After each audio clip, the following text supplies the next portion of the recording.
आज की वाणी है 11 जनवरी 1966। रिकॉर्ड चला है जो किया के साथ है उनके लिए बरसात। किया बाप को कहा जाता है। बाप है परमपिता परमात्मा शिव। तो जो भी आत्माएं उनके साथ है उनके लिए ज्ञान की बरसात है। जो उनके साथ नहीं है या कोई और धर्म पिता के ग्रुप में जाते हैं, माना कन्वर्ट होने वाले हैं,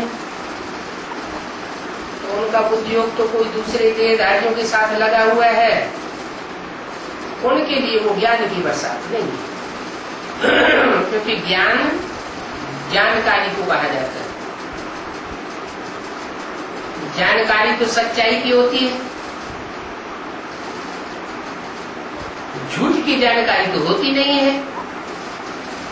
तो जो सत्य है वो ही जानने योग्य। तो जो सत्य की जानकारी है, सत्य के ज्ञान की बरसात है, वो उनके लिए है जो परमपिता परमात्मा के साथ जिनकी बुद्धि लगी हुई है। कोई दूसरों के साथ बुद्धि लगी हुई न हो, क्योंकि औरों के साथ बुद्धि लगी हुई होगी तो ज्ञान में मैच्योरिटी जरूर होगी।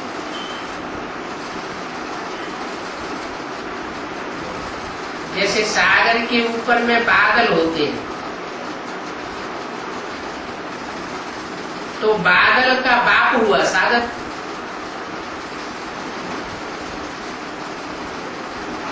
बादल बरसात बरसाते हैं तो पानी कहां से लेते हैं? सागर से लेते हैं। तो ऐसे ही ज्ञान सागर बाप है और जो बच्चे हैं वो बादल हैं। वो ज्ञान सागर बाप से ही सत्य ज्ञान ग्रहण करते हैं। तो जो बादल सागर के साथ हैं उनके लिए बरसा। वो बादल ही पानी भरकर फिर बरसते हैं। तुम ही सागर के पास आते हो भरने के लिए। तुम ही माने और कोई भी है जो वो ज्ञान जल भरने के लिए सागर के पास नहीं आते। कोई और छोटे मोटे गड़े गड़ीचियां हैं, तालाब हैं, झीलें हैं, नदियां हैं, उनमें ज्ञान जल भरने के लिए जाते हैं।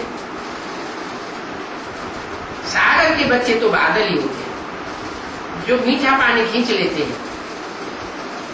क्योंकि सागर तो खारा भी होता है और सागर मीठा भी होता है। तो जिनकी बुद्धि बाप के साथ लगी हुई है उनकी बुद्धि में मीठा पानी भर जाता है। तो बादल भी अनेक प्रकार के होते हैं। कोई खूब जोर से बरसते हैं, बोड़ बोड़ कर देते हैं, और कोई कम बरसते हैं। इतना बरसते हैं कोई बादल कि जैसे दुनिया पानी में डबडबा जाती है। तुम्हारे में भी ऐसे नंबरवार है। तो जो खूब जोर से बरसते हैं उनका नाम भी गाया जाता है। जैसे बरसात बहुत होती है तो मनुष्य खुश होते हैं, ये भी ऐसे ही है। जो अच्छा बरसते हैं उनकी महिमा होती है, जो नहीं बरसते हैं उनकी दिल जैसे सुस्त हो जाती है। जब दिल सुस्त हो जाती है तो मोह उत्साह खत्म हो जाता है, पेट भरेगा नहीं। पूरी रीत धारण न होने से पेट जाकर पीठ से जाकर लग जाता है। फेमन होता है तो मनुष्यों का पेट जाकर के पीठ से लग जाता है ना, कुछ खाने को मिलता नहीं।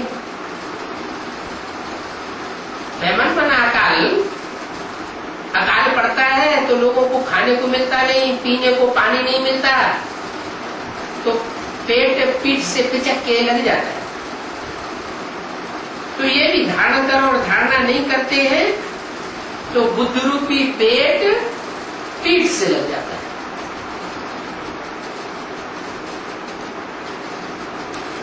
खूब बरसने वाले जाकर के राजा रानी बनेंगे। देखो बहुतों को सुख देते हैं, बहुतों को भरपूर कर देते हैं, और जो गरीब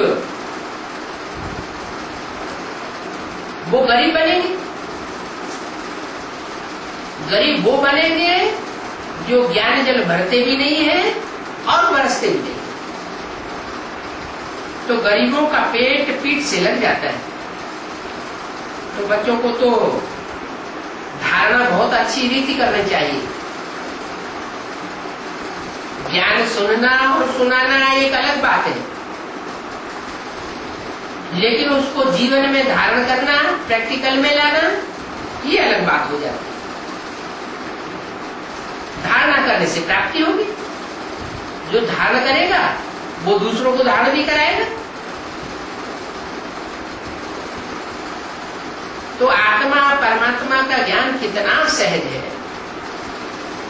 तुम अब समझते हो हमारे में भी आत्मा परमात्मा दोनों का ही ज्ञान नहीं था, तो पेट पीठ से लग गया था। मुख्य है आत्मा परमात्मा की बात।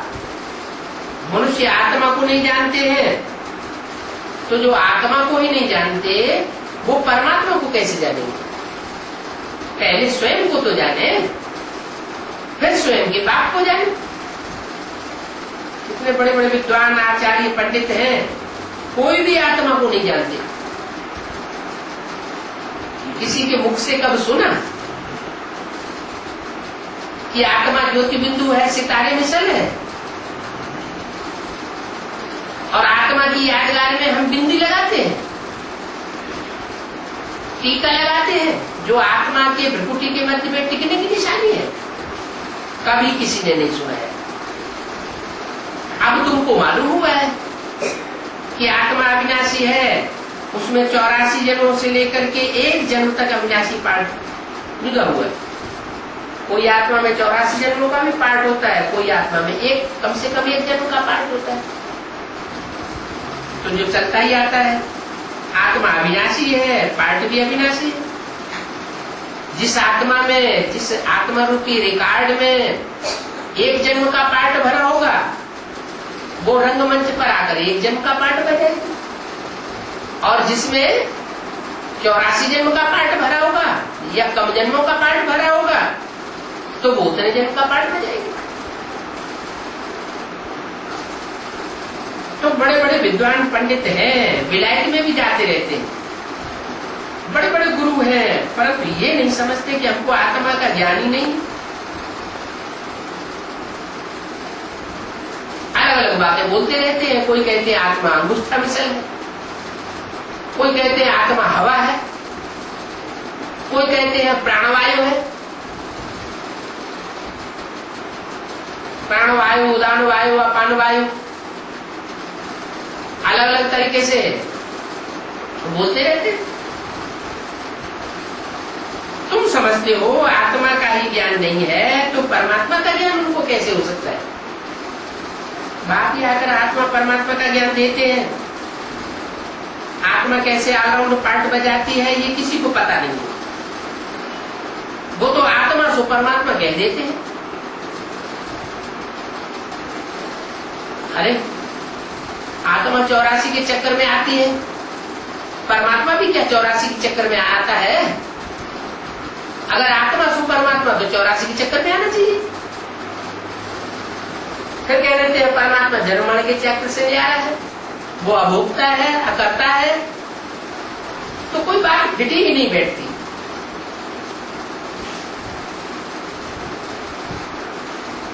में कैसे ऑलराउंड पार्ट बजाती है किसी को पता नहीं। तुम बच्चों को अभी आदि से लेकर के अंत तक पूरा ज्ञान है, वो तो ड्रामा की आयु भी लाखों वर्ष कह देते हैं। अभी तुमको सारा ज्ञान मिला है, तुम जानते हो इस बाप के रचे हुए ज्ञान यज्ञ में सारी पुरानी दुनिया स्वाहा होनी।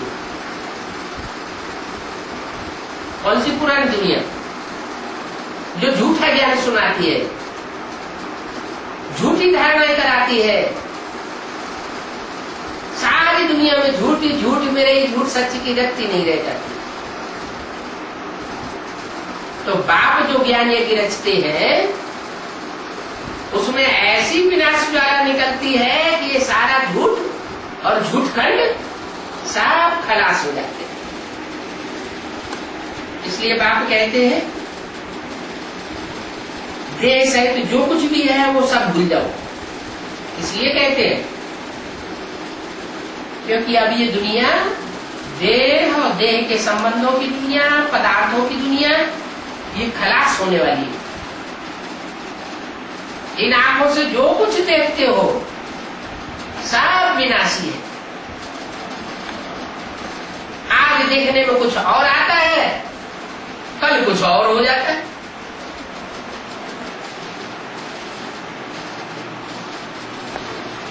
अपन को आत्मा समझो, बाप को और शांति धाम स्वीट होम को याद करो। ये तो है दुख धाम। ये भी तुम्हारे लिए नंबरवार पुरुषार्थ अनुसार समझा सकते हैं। क्या? शांति धाम, सुख धाम और दुख धाम। किसको किसको याद करना है? शांति धाम और सुख धाम को याद करना है और दुख धाम को भूल जाना।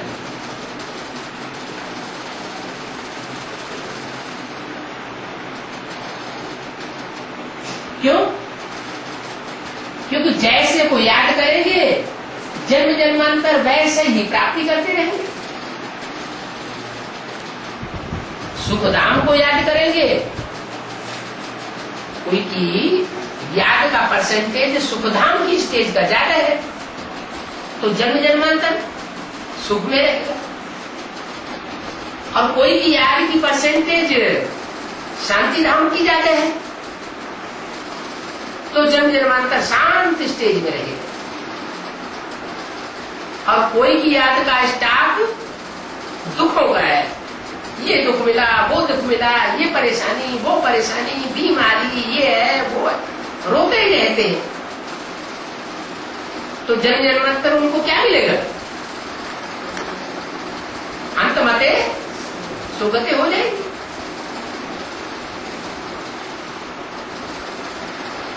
तो ये दुख धाम, सुख धाम और शांति धाम की बातें नंबरवार पुरुषार्थ अनुसार तुम बच्चे समझा सकते हो।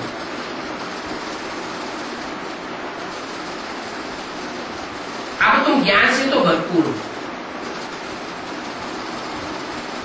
क्या 66 की वाणी है,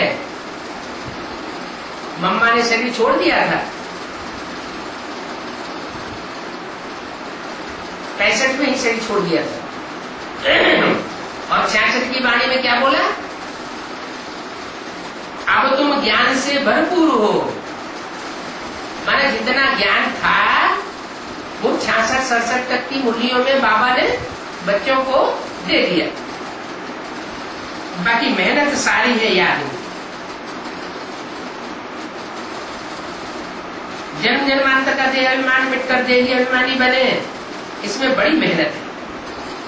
कहना तो बड़ा सहज है, परंतु अपन को आत्मा समझ और बाप को भी बिंदु रूप में याद करना है। क्या कहा?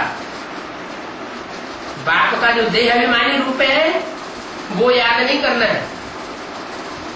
कौन सा रूप याद करना है? देह अभिमानी रूप कौन सा? जब प्रजापिता ब्रह्मा में शिव की प्रवेशता नहीं होती है तो वो देह अभिमानी होता है, और जब उनमें शिव की प्रवेशता होती है तो क्या हो जाता है? निराकारी हो जाता है। तो कौन से रूप को याद करना है? जो बाप का निराकारी रूप बिंदु रूप है, देखने से ही दिखाई पड़ता है कि हाँ ये बिंदु है। जैसे और धर्म के टाइम सब बिंदु है। महात्मा बुद्ध का चित्र देखो, चेहरा देखो, क्राइस्ट का चेहरा देखो, गुरु नानक का चेहरा देखो, देखने से क्या लगता है? जैसे कि आत्मा में कोई देहभान है ही नहीं, आत्मा इस जैसे दुनिया में है ही नहीं, परम धामवासी है। तो बाप को बिंदी रूप में याद करना है और अपने को भी बिंदी आत्मा समझ करके याद करना है। इसमें मेहनत है। बाप कहते हैं मैं जो हूं और जैसा हूं वैसे ही कोई मुश्किल से याद कर सकते हैं। जैसे बाप होते हैं वैसे ही बच्चे होते हैं। तो अपने को जाना तो बाप को भी जान जाते। आज मध्यंत का ज्ञान तुम बच्चे जानते हो और पढ़ाने वाला तो एक ही बाप है। तुम पढ़ने वाले बहुत हो। यह राजयोग है। इस राजयोग में राजाई की पढ़ाई पढ़ने वाले बच्चे कैसे बाप के सहयोगी बनते हैं और बाप उन बच्चों के द्वारा कैसे राजधानी स्थापन करते हैं, वो तुम बच्चे जानते हो।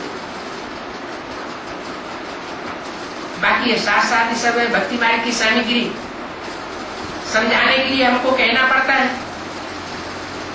क्या समझाने के लिए? शास्त्रों की जो बातें हैं, उन बातों में जो सार है, उस सार को समझाने के लिए हमें ये शास्त्र रेफर करने पड़ते हैं। शास्त्रों की बात कहनी पड़ती है। बाकी इनमें धारणा की कोई बात है नहीं।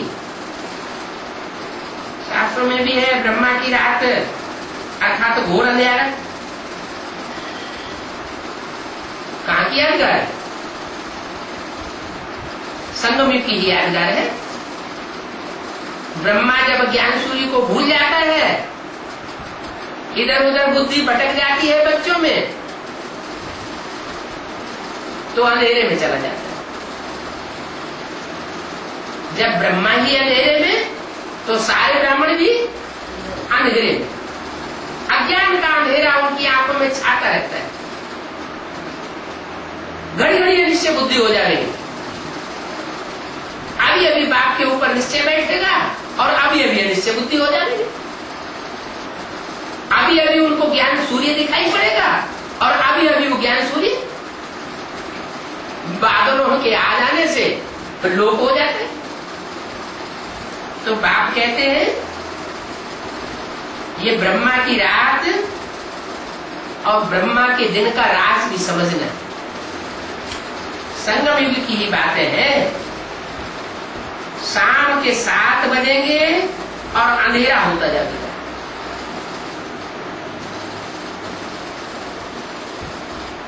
सनसेट पॉइंट यादगार बनी हुई है।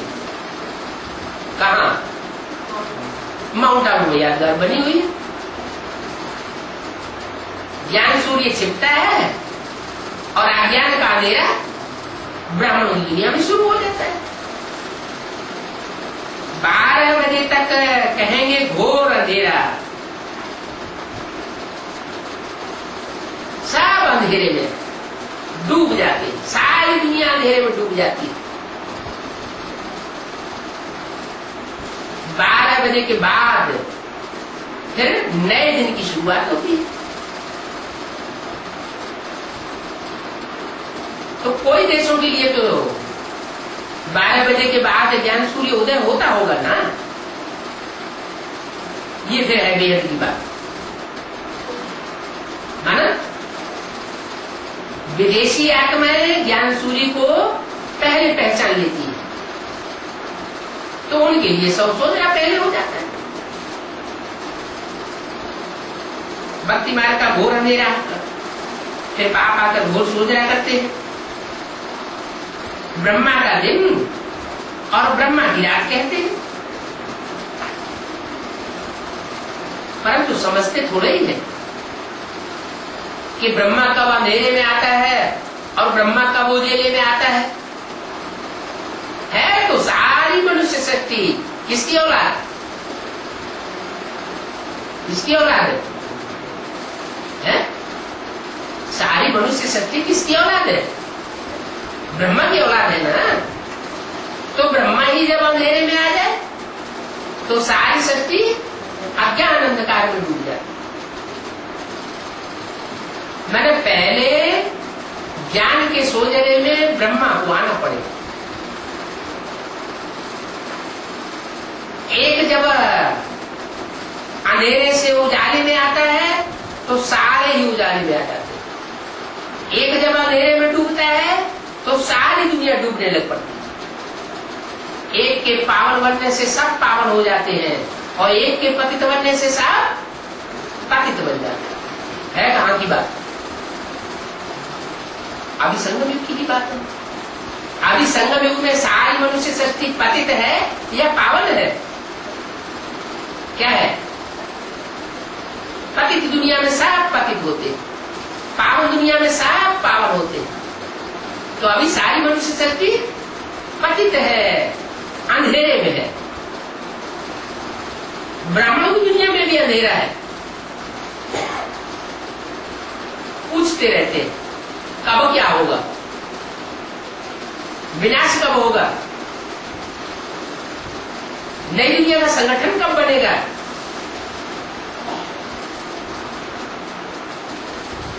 तो बाप ज्ञान सूर्य है। ज्ञान सूर्य जब गर्म होता है तो सागर में से जो भाप उठती है उससे बादल तैयार हो जाते हैं। चंद्रमा रोशनी किससे लेता है? सूर्य से रोशनी लेता है। तो ये ज्ञान की रोशनी जो ज्ञान सूर्य से मिलती है, ज्ञान चंद्रमा को, वो ज्ञान चंद्रमा ज्ञान सूर्य से रोशनी क्यों नहीं लेता? अंधेरे में क्यों रहता है? जरूर चंद्रमा के ऊपर पृथ्वी का परछाया पड़ता है। क्या? पृथ्वी माना धरणी, धरणी माने कन्याएं माताएं। जो ज्ञान में चलने वाली कन्याएं माताएं हैं उनका, उनकी छाया, परछाया ब्रह्मा रूपी ज्ञान चंद्रमा के ऊपर पड़ जाती है। उन कन्याओं माताओं के प्रभाव में आ जाता है और ज्ञान सूर्य से मिला हो जाता है, अंधेरे में आ जाता है। ये रात और दिन आधा आधा होता है। आधा समय ब्रह्मा का दिन, आधा समय ब्रह्मा की रात। सत्युग के बाद फिर सीढ़ी उतरना होता है। तो कितना सहज समझाया जाता है, परंतु मनुष्य समझते कहां है? अपन को अथॉरिटी कितनी बड़ी समझते हैं। वेदों शास्त्रों की अथॉरिटी वो या भक्तिमान, भक्तिमान की अथॉरिटी ठहरी। उनको ऑलमाइटी अथॉरिटी तो नहीं कहेंगे। किनको? जो भी वेद शास्त्रों की अथॉरिटी है उनको ज्ञान मार्ग की अथॉरिटी नहीं कहेंगे। वो सिर्फ अथॉरिटी है भक्ति मार्ग की। बाप को ऑलमाइटी अथॉरिटी कहा जाता है। वो ऑलमाइटी बाप ही अथॉरिटी है ना कि शास्त्र पढ़ने वाले। वो तो ऑलमाइटी का अर्थ भी नहीं समझते। वो तो समझते हैं कि वो बड़े समर्थ। भगवान इतने समर्थ है कि जो चाहे सो कर सकते हैं। अब भगवान क्या जादूगरों बाजीगरों की तरह कोई छुमंतर काली करेगा क्या? 11 की 66 की वाणी का दूसरा पेज। बाप तो कहते हैं जैसे तुम इस ड्रामा के बंधन में बंधे हुए हो, ये 5000 वर्ष का जो ड्रामा है ना, इसमें जैसे तुम बंधन में बंधे हुए हो, ऐसे मैं भी ड्रामा के बंधन में बांधा हुआ हूं। मैं भी ड्रामा के बरखिलाफ कोई काम नहीं कर सकता, जो चाहे सो नहीं कर सकता। जैसे तुम बंधे हुए हो, तुम्हारी आत्मा में अगर 84 जन्मों का पार्ट भरा हुआ है ड्रामा में, तो तुम 84 जन्म लेने ही है तुम। ऐसे ही मेरी आत्मा में भी 84 जन्मों का तो पार्ट नहीं बंधा हुआ है, लेकिन मैं इस ड्रामा के बंधन में बांधा हुआ जरूर हूं। एक जन्म के लिए आकर के तुम बच्चों को माला माला आकर के बनाता हूं। ये मेरा पार्ट है ज्ञान सुनाने का और पतितों को पावन बनाने का। भारत पर तो कितनी आफतें आती रहती है, तो द्वापर युग से लेकर के कलयुग के अंत तक कितनी आफतें आती हैं भारत पर, कितने आक्रमण होते हैं विदेशियों के। तो क्या मैं घड़ी घड़ी आता रहता हूं? नहीं, मेरे पार्ट की भी लिमिट है। हर युग में मैं नहीं आता हूं, मैं सिर्फ कलयुग के अंत और सतयुग का आदि जब होना होता है तो संगम पर आता हूं, जब ये सृष्टि पूरा दुखधाम बन जाती है। पूरा दुखधाम बने तब मैं आऊं। 1 सेकंड का भी फर्क नहीं पड़ सकता मेरे आने में। इतना तक ड्रामा के बंधन में बांधा हुआ हूं। ड्रामा में हर एक का एक्यूरेट पार्ट जुड़ा हुआ है। ये है हाईएस्ट बाप का रीइंकार्नेशन। फिर नंबर 12 और सब आते हैं कम ताकत वाले, है ना? जो सब बापों का बाप है, सब धर्म पिताओं का पिता है, वो है फर्स्ट नंबर धर्म पिता। अव्वल नंबर देवता धर्म की स्थापना करता है। बाद में जो द्वापर युग से धर्म पिताएं आते हैं वो है सब नंबरवार। नंबरवार सब आते ही रहते। शूटिंग पीरियड में भी ऐसे ही होता है। यज्ञ के आदि में जो स्वरूप था ज्ञान देने वाला, ज्ञान सागर, वो तो आदि में पार्ट बजा करके चला गया। वो था अव्वल नंबर। उसके द्वारा जो बीज रूप की स्टेज में पार्ट बजाया गया, उससे कराची में नरक की दुनिया के बीच में स्वर्ग का नजारा एक सैंपल तैयार कर दिया गया। ये पार्ट है मेरा, क्या? नरक को स्वर्ग बनाने का। बाद में ब्रह्मा के द्वारा ब्राह्मण धर्म स्थापन हुआ। तो ब्रह्मा के द्वारा जो ब्राह्मण धर्म स्थापन हुआ, वो अव्वल नंबर कहेंगे या द्वैत नंबर कहेंगे? अव्वल नंबर तो नहीं कहेंगे। जो नंबर 1 द्वारा काम होता है वो नंबर 2 के द्वारा काम नहीं हो सकता। स्वर्ग तो नहीं स्थापन होता, क्योंकि ब्राह्मण जो पैदा हुए ब्रह्मा के द्वारा, वो 2 प्रकार के ब्राह्मण पैदा हो गए। रावण कुंभकर्ण मेघनाथ जैसे ब्राह्मण भी बन गए, और गुरु वशिष्ठ विश्वामित्र जैसे भी ब्राह्मण बन गए, मिक्स हो गए। इसलिए ब्राह्मणों की 9 प्रकार की कुरियां गाई जाती हैं।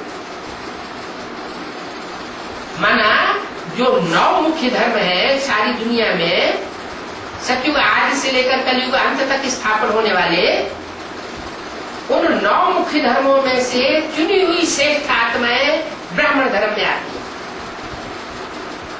और जो जिस धर्म से आता है, जितने ऊंचे नंबरवार धर्म से आता है, उतनी ही धारणा करता है।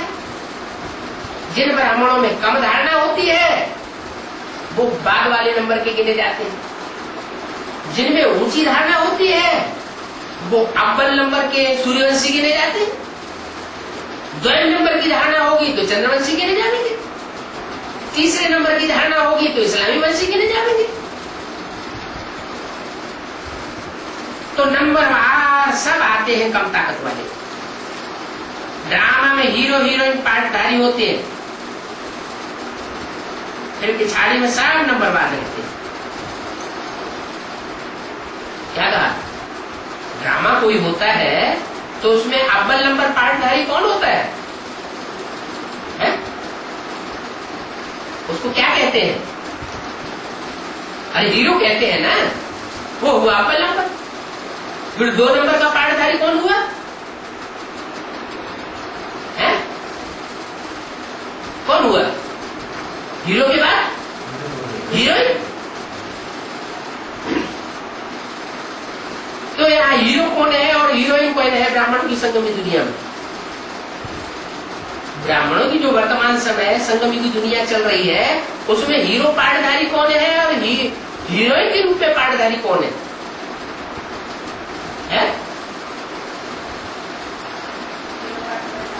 हीरो पार्टधारी राम वाली आत्मा। अच्छा, राम वाली आत्मा किस रूप में पार्ट में जाती है? शंकर के रूप में पार्ट, एवरलास्टिंग। शंकर का पार्ट बीच का है या अंतमते सुगते का है? अंतिम पार्ट क्या है संपन्न स्टेज का? लक्ष्मी नारायण, नारायण और लक्ष्मी। तो लक्ष्मी नारायण जो पार्टधारी है वो हीरो हीरोइन है। तो अभी तुम बच्चों को कितनी नारी मिलती है? ये हीरो हीरोइन पार्टधारी ब्राह्मणों की संगमी की दुनिया में प्रत्यक्ष होते हैं ना। तुम विश्व के मालिक बन जाते हो जब तुम हीरो के रूप में संसार में प्रत्यक्ष होते हो, तो तुम तो विश्व के मालिक बन जाते हो। तुम्हारे फुल फोर्स की ताकत तुम्हारे में आ जाती है। उसके बाद 2 नंबर के फोर्स की ताकत किसमें होती है? कौन सी आत्मा में होती है? नारायण के साथ लक्ष्मी। लक्ष्मी में नंबर 2 की ताकत होती है। फिर नंबर 1 पुरुषार्थ करके तुम तमो प्रधान से सतो प्रधान बनते हो, और उनका तो पार्ट ही नहीं है। माने और धर्म वालों का पार्ट तमो प्रधान से सतो प्रधान बनने का नहीं है। वो सतो सामान्य तक कोई पहुंचते हैं, पूरे 16 कला संपूर्ण बन जाए, पूरे 84 जन्म ले ले, सारे विश्व की बादशाही ले ले। ये और धर्म की आत्माओं का काम नहीं है जो और से पढ़ाई पढ़ते हैं। तुम सिर्फ एक को याद करते हो, एक के संग रंग लगाते हो, एक से पढ़ाई पढ़ते हो, तो तुम्हें पूरी प्राप्ति होती है। तुम्हारे फुल फोर्स की ताकत आती है। पुरुषार्थ कर तुम तो सतो प्रधान बन जाते हो ना। Wonder of the world number 1 है।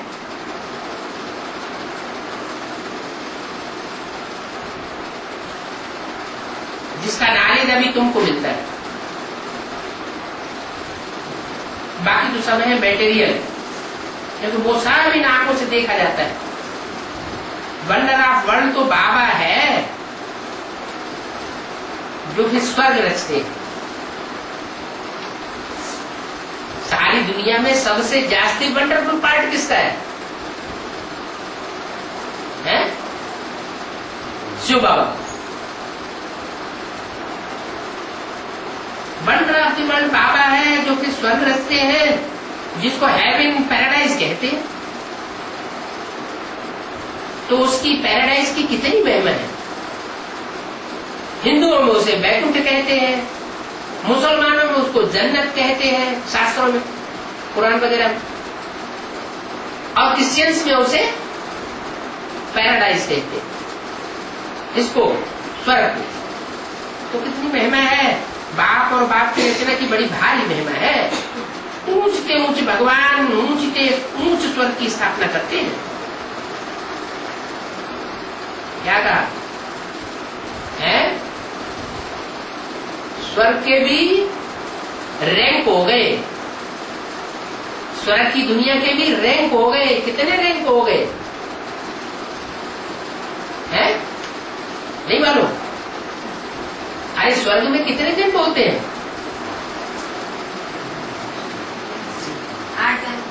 21 जन्म होते हैं ना, है? स्वर्ग में 21 जन्म होते हैं, उसमें सेमी स्वर्ग भी मिक्स है। अगर फुल स्वर्ग कहें तो सतयुग है। सतयुग में कितने जन्म होते हैं? 9 जन्म होते हैं। क्या? जो अव्वल नंबर स्वर्ग है उसमें 9 जन्म होते हैं। एक तो डायरेक्ट नर से नारायण बनने वाले विश्व के मालिक, उनका भी स्वर्गीय संगठन बनता है। फिर उनसे जन्म लेने वाले राधा कृष्ण जो 16 कला संपूर्ण बनते हैं, उनका भी अव्वल नंबर स्वर्ग कहेंगे। उसके बाद जो नारायण आते हैं वो कम कलाओं वाले आते हैं, उनको फिर नंबरवार स्वर्ग रचने वाला कहेंगे। क्यों वो नंबरवार क्यों बन जाते हैं? इसलिए नंबरवार बन जाते हैं कि वो दूसरों के प्रभाव में आ जाते हैं, दूसरे धर्म गुरुओं की बातों में आ जाते हैं और बाप की बात को छोड़ देते हैं। जैसे अभी एडवांस पार्टी है और बेसिक पार्टी है। भगवान की जो बोली हुई मुरली है उस मुरली को ज्यादा महत्व कौन देते हैं?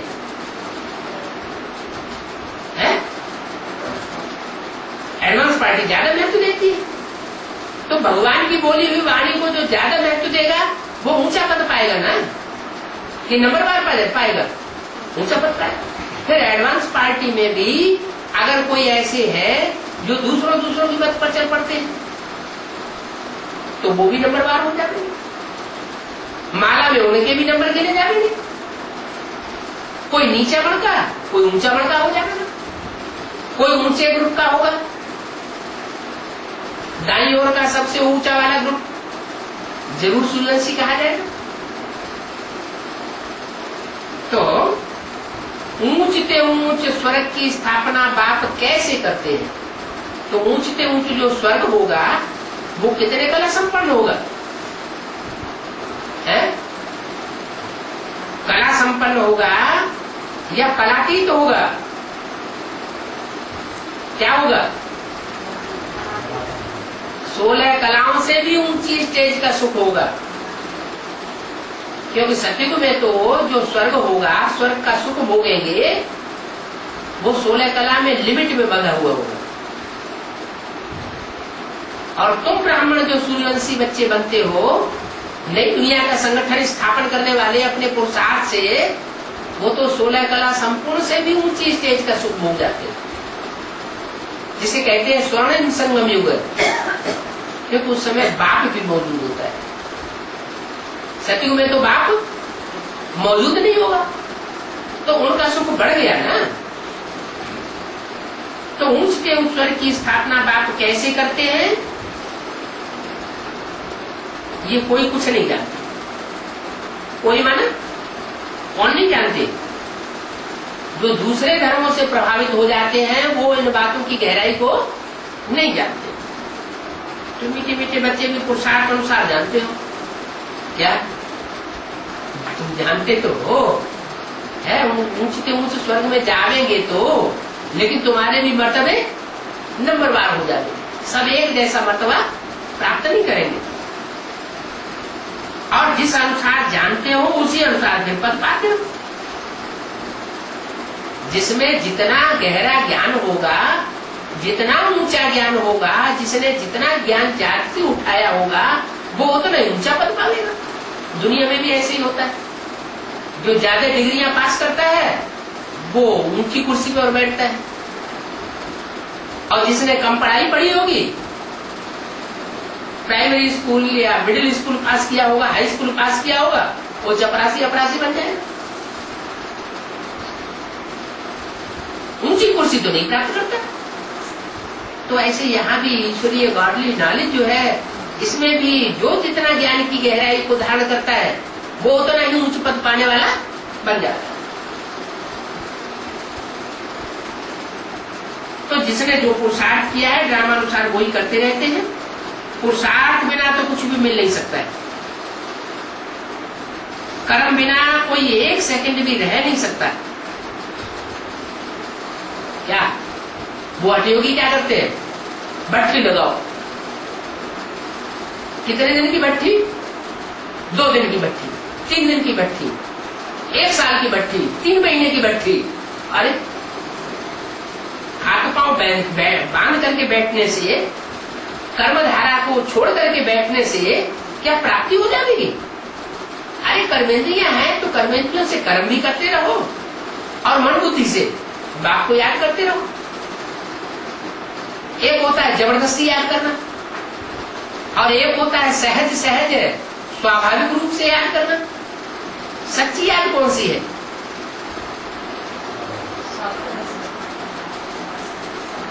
महबूबा महबूब को याद करती है या महबूब महबूबा को याद करता है, तो कारखाने में काम करते भी उनको याद आता है कि नहीं आता है? याद आता है। तो वो हुई कर्मधारा। कर्मधारा भी चलती रहे और याद भी चलती रहे, वो हो गया सहज, स्वाभाविक पुरुषार्थ हो गया। तो बाप उनको सहज राजयोग सिखलाते हैं। वो हठयोगी धर्मगुरु क्या करते हैं? जबरदस्ती भट्ठियां बैठाते हैं। अरे भट्ठी में जब ज्ञान नहीं होगा असली, तो बिना ज्ञान के भट्ठी क्या काम करेगी? किसी को भोजन दे दो ढेर सारा और पानी बिल्कुल ना दो तो क्या होगा? है क्या होगा?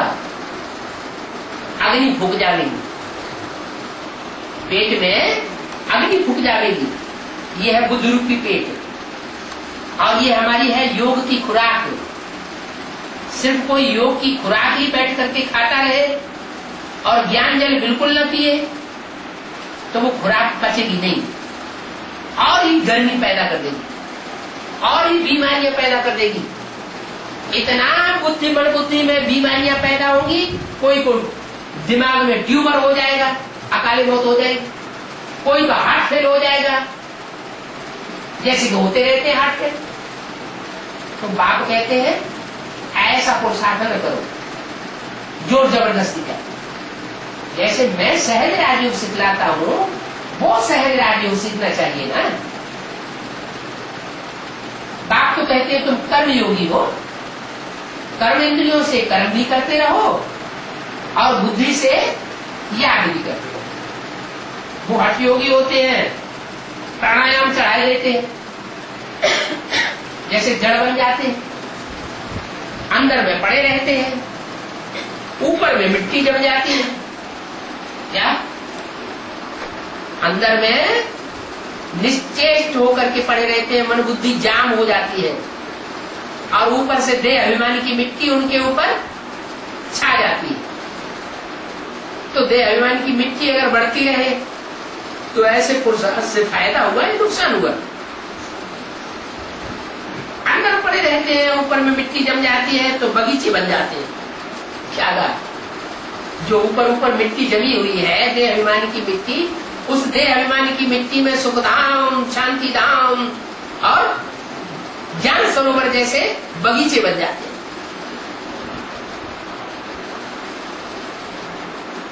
मिट्टी जम जाती है तो ऊपर बगीचे बन जाते हैं। मिट्टी के ऊपर पानी पड़ने से वो पौधे जम जाते, परंतु उसमें कुछ भी फायदा नहीं है। क्या वो ईंटों के सुख धाम, ईंटों के शांति धाम, ईंटों का ज्ञान सरोवर बनाए लो, उससे कोई फायदा होने वाला नहीं है। कितना दिन ऐसे बैठे रहेंगे? आखिर तो भंडाफोड़ होगा कि नहीं? कर्म तो करना है। कर्म सन्यासी कोई बन ही नहीं सकता है। कर्म धारा को हमेशा के लिए कोई छोड़ दे ऐसे हो ही नहीं सकता। अरे नाक है तो नाक से सांस लेगा या नहीं लेगा? लेना ही पड़ेगा। आंख है तो आंख से देखेगा या नहीं देखेगा?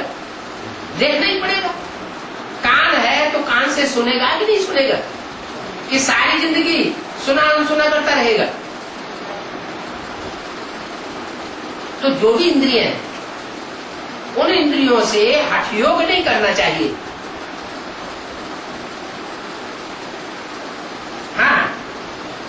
कोई खाना आदि नहीं बनाते हैं सन्यासी वगैरह, इसलिए उनको कर्म सन्यासी कह देते हैं। वो पका पकाया भोजन कमंडल ले जाते हैं और भीख मांग के खा लेते हैं। तो ये भी इनका ड्रामा में पार्ट है। क्या? खुद अपना भोजन तैयार न करना, अपने लिए अपने पेट की कमाई न करना, क्या करना? बना बनाया भोजन बीच में मांग लेना। क्या ड्रामा में उनका पार्ट है? भीख मांगने का इनका पार्ट है। ये निवृत्ति मार्ग वाले नहीं होते तो भी भारत की बहुत बुरी हालत हो जाती है। आखिर निवृत्ति मार्ग वाले सन्यासियों ने भारत को थोड़ा तो समाया। चलो प्रवृत्ति मार्ग की देवताओं जैसी पवित्रता को धारण नहीं कर सके, फिर भी हठयोग करके भी थोड़ी तो पवित्रता को धारण किया ना।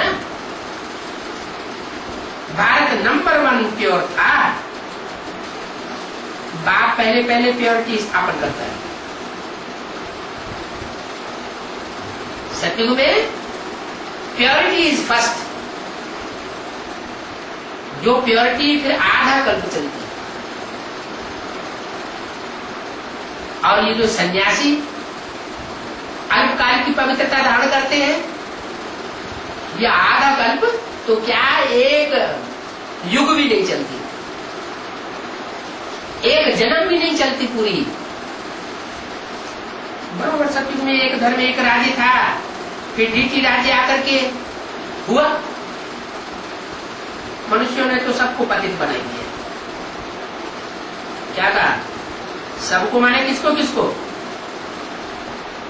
मनुष्य गुरु जो हुए उन गुरुओं ने सारी मनुष्य सृष्टि को पतित बनाया। सिर्फ मनुष्य सृष्टि ही नहीं, मनुष्य सृष्टि जब पतित बनती है तो कीड़े मकोड़े पशु पक्षी सब पतित होने लग पड़ते हैं। तो सारी मनुष्य सृष्टि पतित बन गई। पावन दुनिया में तो कोई पतित होता ही नहीं, पतित बनते ही है रावण राज्य में। क्या कहा? जो एक सिर वाला राम है उसके राज्य में कोई पतित नहीं बनता, और अनेक सिर वाले रावण का राज्य जब होता है, अनेक मतें देगा ना, क्योंकि ज्यादा सिर है तो सब पतित हो जाते। तो क्या करना चाहिए? एक ही मत पर चलना चाहिए या अनेकों की मत पर चलना चाहिए? एक ही मत पर चलना चाहिए। और जिस एक ही मत पर चले वो भी कोई गधा घोड़ा या कच्छ अवतार लेने वाला नहीं हो, ऐसा जानवरियत तो पार्ट बजाने वाला ना हो, ऊंचते ऊंचे करतार होना चाहिए। ऊंचे से ऊंचे की मत पर चलेंगे तो ऊंचे से ऊंचा पद बनेगा। तो अभी तुम कितनी अच्छी नहीं समझते हो। कृष्ण को श्याम सुंदर क्यों कहते हैं? कारण क्या है कि कृष्ण को श्याम भी कहते हैं फिर सुंदर भी कहते हैं? सुंदर श्याम नहीं कहते। क्या कारण? कि कृष्ण की आत्मा जरूर पहले श्याम पार्ट बजाने वाली होती है, काला पार्ट बजाने वाली होती है, सारी दुनिया ग्लानि करती है, कलंक की धरा अवतार का संसार में प्रसिद्धि हो जाती है, कलंक धारण कर लेता है। फिर जो कलंक धारण करता है डबल कलंक की धर बनता है, वो डबल सिरताज बन जाता है। तो ये तुम्हारा पार्ट है, पहले श्याम और फिर बाद में सुंदर बनने का। आजकल तो बहुत ही ऐसे ऐसे नाम रख देते हैं, मनुष्यों के भी नाम रख देते हैं श्याम सुंदर। जैसे ब्रह्मा बाबा का नाम क्या रख दिया कि ब्रह्मा बाबा ने कौन सा पार्ट बजाया? ब्रह्मा बाबा श्याम सुंदर थे। अरे वो पतित धन था या पावन धन था?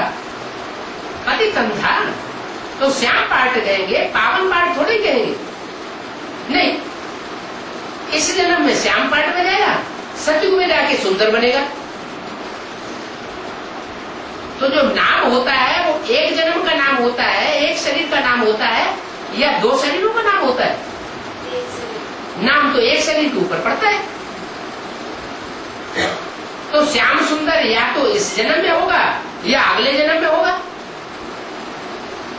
दोनों पार्ट एक ही शरीर के ऊपर कैसे हो सकते हैं? हो सकते हैं या नहीं हो सकते हैं? हो सकते हैं। किसके?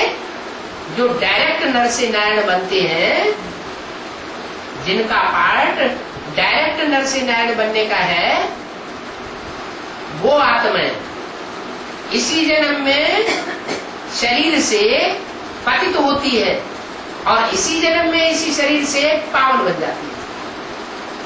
इसी जन्म में एक ही शरीर में फुल बैगर बनते हैं और अगले जन्म में फुल प्रिंस बन जाते हैं।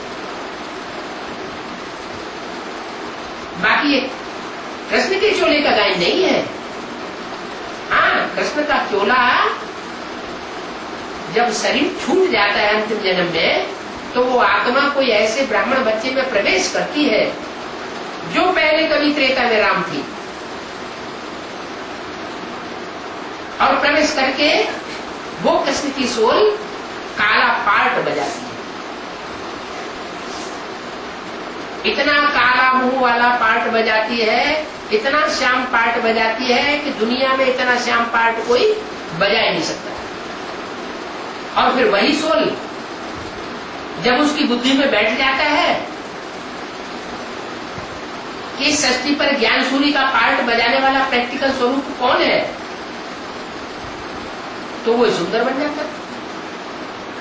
इसलिए बोला, एक के सुंदर बनने से सब सुंदर बन जाते हैं, एक के पतित बनने से सब पतित बन जाते हैं।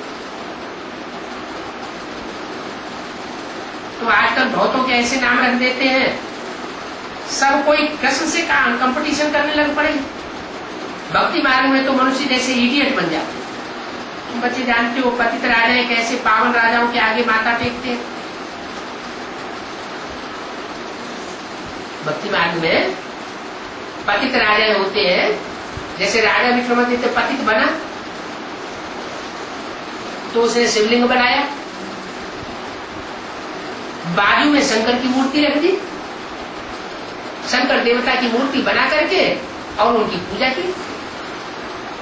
तो पूजा करने वाला पतित हुआ और जिसकी मूर्ति रख दी वो हुआ पावन। ऐसे ही सीढ़ी के चित्र में ये भी दिखाया गया कि आगे चलकर राम सीता की पूजा करते हैं, राम सीता पावन और पूजा करने वाले पतित। ये शूटिंग भी कहाँ होती है? ब्राह्मणों की संगमी की दुनिया में इस बात की भी शूटिंग होती है। जिस राम वाले व्यक्तित्व में अंतिम चोले में परमात्मा शिव प्रवेश करते हैं और प्रवेश करके संसार के सामने नारायण के रूप में प्रत्यक्ष होते हैं, तो जो उस स्वरूप को पूरा निश्चयात्मक बुद्धि से नहीं पहचान पाते, वो फिर उसकी पूजा करते हैं। बुलाएंगे, हे पतित पावन आओ, पूजा करेंगे, चिरौरी करेंगे, उसके मंदिर में जाएंगे, मंदिर माना घर। तो जो पतित होते हैं वो पावन के यहाँ जाकर के माथा टेकते हैं। माथा टेकना माना बुद्धि को झुकाना, उनकी बातों को मानना पड़ता है, परंतु जानते थोड़े ही है कि हम पतित हैं और हम माथा झुकाने वाले हैं। नहीं जानते हैं तो बार बार अनिश्चय बुद्धि बनते हैं।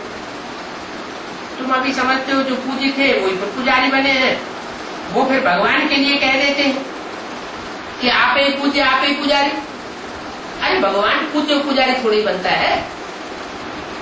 भगवान तो सदा क्या है? पूज्य है कि एवर पूज्य है? वो तो सदैव एवर प्योर है। वो फिर भगवान के लिए कह देते हैं आप ही पूज्य, आप ही पुजारी। अभी तुम्हारी बुद्धि में ये सारा चक्र है, ये भी याद रहे तो तुम्हारी अवस्था बड़ी अच्छी रहेगी। परंतु माया बच्चों को स्मरण करने नहीं देती है। सदैव हर्षित मुख अवस्था रहे तो तुमको देवता कहा जाएगा। क्या अवस्था कैसी हो जाती है? अभी अभी बड़े खुश, अभी अभी माया डोळे खिला देती तो चेहरा लटक जाता है। जब चेहरा लटक जाता है तो कहेंगे अब ये देवता पना इनका खलास हो गया। देवता बने ही नहीं है। जो देवता बन जाएगा एक बार तो फिर वो सदैव ही 2500 वर्ष तक वो आत्मा हर्षित मुख चेहरे वाली बनी रहेगी। देवताएं वहां सदैव हर्षित रहते हैं। लक्ष्मी नारायण के चित्र को देख करके कितनी खुशी होती है। तो उन देवताओं के जड़ चित्रों को ही देख करके इतनी खुशी होती है, तो जो चैतन्य में लक्ष्मी नारायण बन जाएंगे या लक्ष्मी नारायण जैसे बन जाएंगे, नारायण समान देवता बन जाएंगे, उनको देखने से कितनी खुशी होगी। राधा कृष्ण अथवा राम सीता को देख करके इतनी खुशी नहीं होती है, लेकिन लक्ष्मी नारायण को देख करके बहुत खुशी होती है। क्यों क्यों इतनी खुशी होती है? क्योंकि लक्ष्मी नारायण में कोई डिफेक्ट नहीं रहता और दूसरे दूसरे जो देवताएं हैं उनमें कुछ न कुछ डिफेक्ट होता है। राम सीता वाली आत्माएं पूर्व जन्म में फेल हो गई तो अभी उनमें कुछ न कुछ डिफेक्ट जरूर होगा। जब तक उनका पुरुषार्थ संपन्न नहीं होता तब तक उनमें डिफेक्ट रहेगा। तो जिनमें खुद ही डिफेक्ट है वो दूसरों को भी संग का रंग डिफेक्ट पने का ही लगा देगा। जब वो संपन्न हो जाते हैं तो जो भी उनके संग के रंग में आता है वो सब पावन हो जाते हैं। इसलिए पारसनाथ का भी गायन भक्ति मार्ग में दिखाते हैं। पारस पत्थर होता है, वो पारस पत्थर जिस जहां कहीं लोहे को छू दिया जाए तो लोहा सोना बन जाता है। अब ऐसा कोई पावन पत्थर होता नहीं। ये तो गायन है, कोई मनुष्य आत्माओं का गायन है जो ऐसा श्रेष्ठ पुरुषार्थ करती है। तो श्रेष्ठ पुरुषार्थ की संपन्नता में जो आत्माएं उनके संग के रंग में आती है वो ही परिवर्तन हो जाती है। ज्ञान सुनाने की भी उस समय दरकार नहीं रहती, सिर्फ संग का रंग ही उनको परिवर्तन कर देता है। तो बताया कि लक्ष्मी नारायण के चित्र को देख करके जितनी खुशी होती है उतनी खुशी राधा कृष्ण राम सीता के चित्रों को देख करके नहीं होती। क्योंकि कृष्ण के लिए शास्त्रों में हंगामे की बातें लिख दी। क्या कृष्ण ने बहुत हंगामा किया, महाभारी महाभारत गृह युद्ध मचाई दिया, खून की नदियां बही। बाबा तो सामने आते हैं। इस लक्ष्मी नारायण के चित्र को देख करके खुशी होती है। बच्चों को भी ऐसे समझना चाहिए। बाकी कितने समय अपने इस पुराने शरीर में होंगे फिर जाकर के प्रिंस बनेंगे। ये हम ऑब्जेक्ट है ना, ये भी सिर्फ तुम जानते हो। खुशी में कितना मत गदगद होना चाहिए। जितना खुशी चढ़ेगी उतना ऊंच पद पावेंगे। कहां विश्व का महाराजा महारानी और कहां साहूकार प्रजा और कहां प्रजा के भी नौकर चाकर। तो ऊंच पद नीच पद में अंतर हो गया ना। सब्जेक्ट एक ही है, सिर्फ मन मना भाव मध्यादि भाव, और कुछ भी नहीं करना है। क्या करना है? जो बाप का संकल्प वो ही संकल्प धारण करना है। जो बाप चाहता है वैसे ही चलना है। इतनी याद समान बनी रहे। समान स्टेज जब हो जाएगी बाप समान, तो जो कर्म होंगे वो सब ईश्वर के लिए होंगे, भगवान के लिए कर्म भी होंगे। वाचा भी अपने लिए नहीं चलेगी, अपनी चिंता नहीं रहेगी। अपने लिए तो जो पाना था सो पा लिया, परवाह थी पार ब्रह्म परमेश्वर की, वो मिल गया। फिर कुछ चाहने की इच्छा नहीं रहती। तो जिन्होंने पा लिया वो फिर दूसरों के कल्याण में लग जाते हैं। तो दो ही बातें रह जाती हैं, अलग और वेग। अच्छा, ओम शांति।